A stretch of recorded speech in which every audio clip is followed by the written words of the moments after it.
আজকে জীবনের প্রথমবার তেঁতুল মাখা খেলাম গাইস।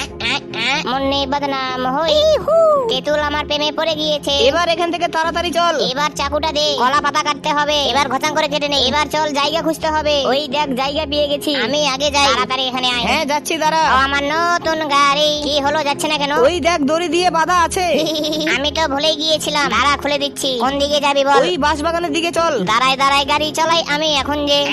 এটা কোথায় আসলাম? খিদে পেয়েছে রে। এই নে তেঁতুল খাবি নাকি? দে খাই খাই। ওরে বাবা রে। আরে পাগল, ওইভাবে খাই না, দাঁড়া। তাহলে? এইভাবে ছিলে নিতে হয় আগে। বুঝতে পেরেছি দে। কি হলো? আমি এখন তৈরি করবো দে। এগুলো কাজ আমি ভালো পারি। ঠিক আছে, এবার তাড়াতাড়ি কর। জিভের মধ্যে জল আসে। তেঁতুল কাটতে কাটতে এখন শুকনো লঙ্কাগুলো দিয়ে। কি রে হলো? এবার বাঁশের পাতাগুলো দিলে হয়ে যাবে, দাঁড়া। এবার ঘষাঘষ মেখে দে। এটা আবার কেমন মাখা? এটাকে ইউনিক মাখা বলে। এই নে খেয়ে চেক কর লবণটা কেমন হয়েছে। দারুণ হয়েছে গাইস। তোমরা কি কখনো এইভাবে খেয়েছো? দাঁড়া এবার আমি একটু খেয়ে চেক করি।